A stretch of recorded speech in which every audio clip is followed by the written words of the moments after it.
সরকারে এসে উদ্বেলিত বিএনপি, কিন্তু সাংগঠনিক তৎপরতায় ভাটা পড়েছে দলটির। দলের একটি বড় অংশ মন্ত্রী, প্রতিমন্ত্রী ও সংসদ সদস্য হওয়ায় কেন্দ্র থেকে তৃণমূল পর্যন্ত সাংগঠনিক কর্মকাণ্ডে কমেছে গতি। আগের মতো ভিড় নেই দলীয় কার্যালয়ে। নেতারা বলছেন সাংগঠনিক কার্যক্রমের এই স্থবিরতা সাময়িক। শিগগিরই পুরো দমে শুরু হবে দলীয় ও অঙ্গ সংগঠনের কার্যক্রম। আর বিশ্লেষকরা মনে করেন সাংগঠনিক ঘাটতি অব্যাহত থাকলে বিএনপি দুর্বল হয়ে পড়বে, যা নানা চ্যালেঞ্জে ফেলে দিতে পারে দলটিকে। সশ্রদ্ধ চিত্তে শপথ করিতেছি যে ত্রয়োদশ জাতীয় সংসদ নির্বাচনে নিরঙ্কুশ বিজয়ে দীর্ঘ প্রতীক্ষার অবসান ঘটিয়ে ক্ষমতায় ফিরেছে বিএনপি। কিন্তু দলটির সামনে এখন নতুন বাস্তবতা। প্রশ্ন উঠেছে সরকার গঠনের পর বিএনপি ও সহযোগী সংগঠনের তৎপরতা নিয়ে। দলের ভ্যানগার্ড হিসেবে খ্যাত যুবদলের সাধারণ সম্পাদক এবং স্বেচ্ছাসেবক দল ও কৃষক দলের সভাপতি ও সাধারণ সম্পাদক হয়েছেন এমপি। কেউ কেউ পেয়েছেন মন্ত্রিত্ব। সঙ্গত কারণেই সাংগঠনিক কর্মকাণ্ডে গতি কমার পাশাপাশি আটকে আছে সাংগঠনিক অনেক সিদ্ধান্তও।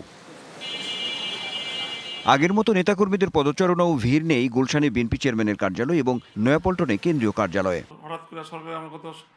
তবে নেতাদের দাবি সাংগঠনিক কর্মকাণ্ড এতটা নাজুক অবস্থায় পৌঁছায়নি, এমন পরিস্থিতি সাময়িক।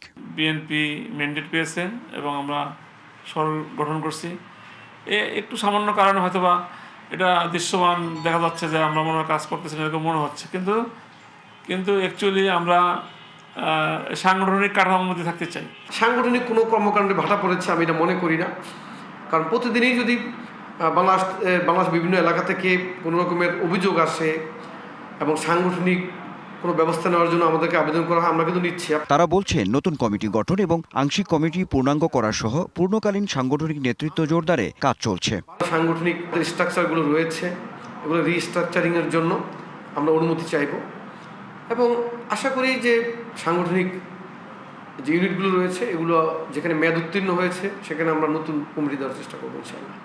সিলভার টিপ কন্ট্যাক্টে তৈরি নিরাপদ ও নান্দনিক ক্লিক সুইচ নির্ভরতা জীবন জুড়ে। ইতিমধ্যে আমরা ওয়ার্ড কমিটি নিয়ে পুনর্গঠন করার চেষ্টা করতেছি। এদেরকে আবার সাথে বসে আলোচনা করার মাধ্যমে আমরা এদেরকে আবার সংগঠিত করতেছি এবং আমরা বিশ্বাস করি আগামী ঈদের পর আমরা দেখতে পাবেন যে বিএনপি সরকারে থাকলেও পাশাপাশি আমরা সাংগঠনিক কার্যক্রম থাকবো ইনশাআল্লাহ। সরকারে থাকা মানেই সংগঠন শক্তিশালী, এমনটা মনে করার কোনো কারণ নেই জানিয়ে বিশ্লেষকরা বলছেন এ ব্যাপারে বিএনপিকে এখনই সতর্ক হতে হবে। বিএনপি যেদিন ক্ষমতা গ্রহণ করেছে বাংলাদেশে, সেদিন থেকে তার মনে রাখতে হবে 2031 সালে কিন্তু তাকে আবার মাঠে নামতে হবে প্রতিনিধিদের জন্য। সেটার জন্য তার দল লাগবে এবং সরকারকে সফল হতে হবে। তার কিন্তু দুইটা চ্যালেঞ্জ। যারা বিরোধী দলে আছে তাদের একটা চ্যালেঞ্জ, তারা দলটাকে সংগঠিত রাখলেই হবে।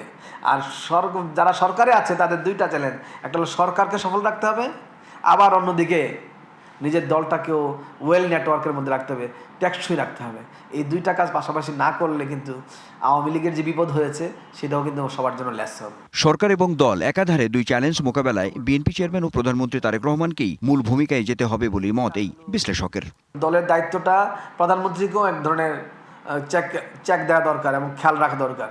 Anwar Hossain, DBC news, Dhaka.